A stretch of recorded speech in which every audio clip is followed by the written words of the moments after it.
Hello my ಕುಚುಕೂಸ್, welcome back to my dine time channel. So ನಿಮ್ಮ ಹತ್ರ ಮೊಟ್ಟೆ ಇದೆಯಾ? ಈ ಡಿಶ್ನ ಟ್ರೈ ಮಾಡೋದನ್ನ ಮರಿಬೇಡಿ. ಸೊ ಚಿಕನ್ನೇ ಸೈಡ್ ಹೊಡಿಯುತ್ತೆ, ತುಂಬ ಒಳ್ಳೆ ಸೈಡ್ ಡಿಶ್ಶು, ತುಂಬ ಚೆನ್ನಾಗಿರುತ್ತೆ, ಟೇಸ್ಟಾಗಿ ಕೂಡ ಇರುತ್ತೆ. ಸೊ ನೀವು ಚಪಾತಿಗೆಲ್ಲ ತೊಗೊಬೋದು. ಬನ್ನಿ ಟೈಮ್ ವೇಸ್ಟ್ ಮಾಡ್ದಲೇ ವೀಡಿಯೋಗೆ ಹೋಗೋಣ. ವೀಡಿಯೋಗೆ ಹೋಗೋಕ್ಕಿಂತ ಮುಂಚೆ ಪ್ಲೀಸ್ ನಮ್ಮ ಚಾನಲ್ನ ಸಬ್ಸ್ಕ್ರೈಬ್ ಮಾಡ್ಕೊಳ್ಳಿ, ಬೆಲ್ ಬಟನ್ನ ಕ್ಲಿಕ್ ಮಾಡೋದನ್ನ ಮರಿಬೇಡಿ. ಹಾಯ್, ನಾನು ನಿಮ್ಮ ವಾಣಿ, ನನ್ನ ಕಿಚನ್ಗೆ ಸ್ವಾಗತ. ಸೊ ನಾನಿಲ್ಲಿ 4 ಮೊಟ್ಟೆ ತೊಗೊಂಡಿದ್ದೀನಿ. ಸೊ ನೀವು 5 ಮೊಟ್ಟೆ ಕೂಡ ತೊಗೊಬೋದು, ಏನು ತೊಂದರೆ ಇಲ್ಲ. 4 ಮೊಟ್ಟೆಗೆ ಒಂದು ಸ್ವಲ್ಪ ಕೊತ್ತಂಬರಿ ಸೊಪ್ಪು ಹಾಕೊತಾ ಇದ್ದೀನಿ. ಅದರ ಜೊತೆಗೆ ಅರ್ಧ ಟೀ ಸ್ಪೂನಷ್ಟು ಖಾರದ ಪುಡಿ, ಅರ್ಧ ಟೀ ಸ್ಪೂನು ಮೆಣಸು ಪುಡಿ, ಅರ್ಧ ಟೀ ಸ್ಪೂನು ಗರಂ ಮಸಾಲ ಮತ್ತು ಬೇಕಾದಷ್ಟು ಉಪ್ಪು. ಸೊ ಇವೆಲ್ಲನೂ ಚೆನ್ನಾಗಿ ಮಿಕ್ಸ್ ಮಾಡಬೇಕು. ಇದನ್ನು ನಾರ್ಮಲಾಗಿ ನಾವು ಮಿಕ್ಸ್ ಮಾಡಬಾರ್ದು, ನೊರೆ ಬರೋವರೆಗೂ ಚೆನ್ನಾಗಿ ಮಿಕ್ಸ್ ಮಾಡಬೇಕು ನಾವು.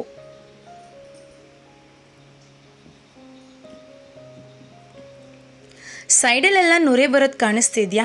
ಸೊ ಈ ರೀತಿ ನೊರೆ ಬಂದಮೇಲೆ ಸಾಕು, ಇಷ್ಟು ಮಿಕ್ಸ್ ಮಾಡಿಕೊಂಡ್ರೆ. ಅದಾದಮೇಲೆ ನಿಮ್ಮ ಹತ್ರ ಒಂದು ಟಿಫನ್ ಬಾಕ್ಸ್ ಇರುತ್ತಲ್ಲ, ಅದರಲ್ಲಿ ಸ್ವಲ್ಪ ಎಣ್ಣೆ ಸರ್ವ್ಕೊಳ್ಳಿ. ಸರ್ವ್ ಆದಮೇಲೆ ನೀವು ಮಿಕ್ಸ್ ಮಾಡ್ಕೊಂಡಿರೋಂಥ ಮೊಟ್ಟೆನ ಆ ಟಿಫನ್ ಬಾಕ್ಸಿಗೆ ಹಾಕಿಬಿಟ್ಟು ಒಂದು ಮುಚ್ಚಳ ಹಾಕಿ ಮುಚ್ಚಿಬಿಡಿ. ಈಗ ನಾನು ಆಲ್ರೆಡಿ ಇಡ್ಲಿ ತಪ್ಪಲಿನಲ್ಲಿ ನೀರು ಹಾಕಿಬಿಟ್ಟು ಒಂದು 10 ನಿಮಿಷ ಕುದಿಯೋಕೆ ಇಟ್ಟಿದ್ದೀನಿ. ಈ ಥರ ಚೆನ್ನಾಗಿ ಕುದ್ಮೇಲೆ ನಾವು ಅನ್ನ ಬಸಿದಿರುತ್ತಲ್ಲ, ಅದನ್ನು ಒಳಗಡೆ ಇಕ್ಬಿಟ್ಟು ನಾವು ಮೊಟ್ಟೆ ಹುಯ್ದಿಟ್ಟಿರೋ ಅಂಥ ಬಾಕ್ಸ್ನ ಒಳಗಡೆ ಹಾಕಿ ಒಂದು 10ರಿಂದ 15 ನಿಮಿಷ ನೀವು ಬೇಯಿಸ್ಕೊಬೇಕು. 15 ನಿಮಿಷ ಆದಮೇಲೆ ನಾವು ಆಚೆ ತೆಗೆಯೋಣ ಬನ್ನಿ. ಸೊ ಈ ರೀತಿ ಇರುತ್ತೆ. ಇದನ್ನು ನೀವು ಬಟ್ಟೆ ಯೂಸ್ ಮಾಡ್ಕೊಂಡು ತೊಗೊಂಡು ಈ ಥರ ಓಪನ್ ಮಾಡಿದ್ರೆ ಮೊಟ್ಟೆ ತುಂಬ ಚೆನ್ನಾಗಿ ಬೆಂದಿರುತ್ತೆ. ನೋಡಿ ತೋರಿಸ್ತೀನಿ, ಈ ಥರ ಚುಚ್ಚು ನೋಡಿ ಅಂಟ್ದಂಗೆ ಬರಬೇಕು ಮೊಟ್ಟೆ ಅಷ್ಟೇ. ಈ ಥರ ಸೈಡಲ್ಲೆಲ್ಲ ರೌಂಡಲ್ಲಿ ಕಟ್ ಮಾಡ್ಕೊಳ್ಳಿ. ಆಮೇಲೆ ನಿಮಗೆ ಬೇಕಾದ ಪೀಸಸಲ್ಲಿ ಕಟ್ ಮಾಡ್ಕೊಬೋದು ಈ ರೀತಿ. ಸೊ ನೀವು ಫುಡ್ ಶೀಟ್ ಇರುತ್ತಲ್ಲ, ಅದನ್ನು ಹಾಕ್ಬಿಟ್ಟು ಟ್ರೈ ಮಾಡಿದ್ರೆ ನಾವು ಈಸಿಯಾಗಿ ತೆಗಿಬೋದು. ಸೊ ಆದರೂ ಸ್ವಲ್ಪ ಆಯಿಲ್ ಹಾಕಿದ್ರೂ ಮೊಟ್ಟೆ ಅಂಟ್ಕೊಂಡಿರುತ್ತೆ, ಅದಕ್ಕೆ ನಾವು ಕಟ್ ಮಾಡಿ ಈ ರೀತಿ ತೊಗೊಬೇಕು. ಸೊ ನೋಡಿ, ನಾವು ನೊರೆ ಬರೋ ಥರ ಹೊಡೆದಿದ್ವಲ್ಲ, ಅದಕ್ಕೆ ರೀಸನ್ ಇದೆ. ಪಫಿಯಾಗಿ ಬರುತ್ತೆ ನೋಡಿ, ತೋರಿಸ್ತೀನಿ. ಇದನ್ನು ನೀವು ಸುಮ್ಮನೆ ನಾರ್ಮಲಾಗಿ ಕಲಿಸ್ಬಿಟ್ಟು ಹಾಕಿದ್ರೆ ಈ ರೀತಿ ಬರೋದಿಲ್ಲ.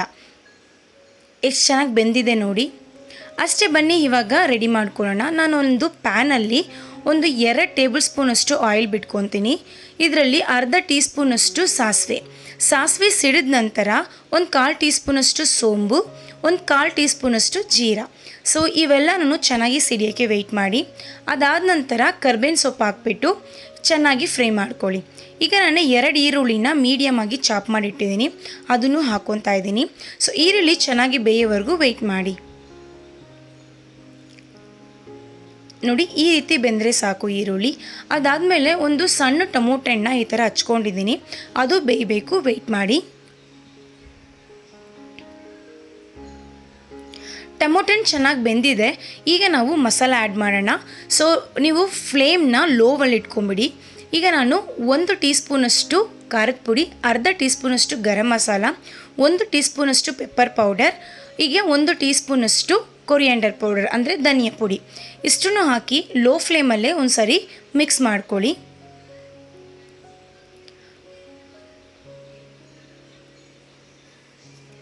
ಈ ಥರ ಚೆನ್ನಾಗಿ ಮಿಕ್ಸ್ ಆದಮೇಲೆ ಇಲ್ಲಿ 1 ಟೀ ಸ್ಪೂನಷ್ಟು ನಾವು ಶುಂಠಿ ಬೆಳ್ಳುಳ್ಳಿ ಪೇಸ್ಟ್ ಹಾಕ್ಬಿಟ್ಟು, ಸೊ ಮಸಾಲೆಗೆ ಮಿಕ್ಸ್ ಆಗಬೇಕು. ಅದೇ ರೀತಿ ಶುಂಠಿ ಬೆಳ್ಳುಳ್ಳಿ ಹಸಿ ವಾಸನೆ ಹೋಗೋವರೆಗೂ ವೆಯ್ಟ್ ಮಾಡಿ.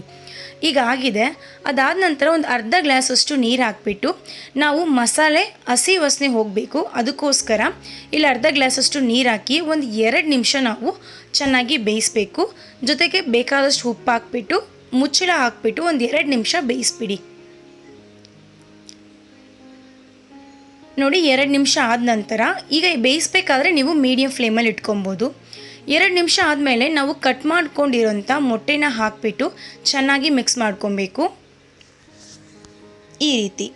ಸೊ ಇವಾಗ ನಾವು ಕರ್ಬೇವಿನ ಸೊಪ್ಪನ್ನ ಹಾಕಿಬಿಟ್ಟು 1 ನಿಮಿಷ ಮುಚ್ಚಳ ಹಾಕಿ ಬೇಯಿಸಬೇಕು. ಇದು ಕೂಡ ನಿಮಗೆ ಲೋ ಫ್ಲೇಮಲ್ಲೇ ಇರಬೇಕು. ನೆನ್ಪಿಟ್ಕೊಳ್ಳಿ, ಮಸಾಲ ಬೇಯಿಸೋಕ್ಕೆ ಮೀಡಿಯಮ್ ಫ್ಲೇಮು, ಮೊಟ್ಟೆ ಹಾಕಿ ಮಿಕ್ಸ್ ಮಾಡಿದಾಗ ಲೋ ಫ್ಲೇಮಲ್ಲಿ 1 ನಿಮಿಷ. ಸೊ 1 ನಿಮಿಷ ಆದ ನಂತರ ರೆಡಿಯಾಗಿದೆ. ಕೈ ತುಂಬ ಕೊತ್ತಂಬರಿ ಸೊಪ್ಪು ಹಾಕಿಬಿಟ್ಟು ಚೆನ್ನಾಗಿ ಕಲಿಸ್ಕೊಳ್ಳಿ. ಅಷ್ಟೇ, ಸೂಪರ್ ಆಗಿರೋಂಥ ಮೊಟ್ಟೆ ಚುಕ್ಕ ರೆಡಿಯಾಗಿದೆ. ಇದಕ್ಕೆ ರಸಮ್ಗಂತೂ ಒಂದು ಒಳ್ಳೆ ಸೈಡ್ ಡಿಶ್ಶು. ಸೊ ಚಿಕನ್ಗಿಂತ ತುಂಬ ಟೇಸ್ಟಾಗಿರುತ್ತೆ. ಸೊ ಒಂದ್ಸರಿ ನೀವು ಟ್ರೈ ಮಾಡಿ ನೋಡಿ ಮನೇಲಿ ಹೇಗೆ ಬಂದಿದೆ ಅಂತ ಕಮೆಂಟ್ ಮಾಡಿ. ಈ ಡಿಶ್ ಇಷ್ಟ ಆದಷ್ಟರಲ್ಲಿ ನಿಮಗೆ ಪ್ಲೀಸ್ ಲೈಕ್ ಮಾಡ್ಕೊಳ್ಳಿ, ಹಾಗೆ ತುಂಬ ಜನಕ್ಕೆ ಶೇರ್ ಮಾಡಿ. ನಮ್ಮ ಚಾನಲ್ನ ಸಬ್ಸ್ಕ್ರೈಬ್ ಮಾಡ್ದಲೇ ನೋಡ್ತಿರೋ ಎಲ್ಲರಿಗೂ ಒಂದು ರಿಕ್ವೆಸ್ಟ್, ಪ್ಲೀಸ್ ಸಬ್ಸ್ಕ್ರೈಬ್ ಮಾಡ್ಕೊಳ್ಳಿ. ಮುಂದಿನ ವಿಡಿಯೋದಲ್ಲಿ ನೋಡ್ತೀನಿ. ಬಾಯ್.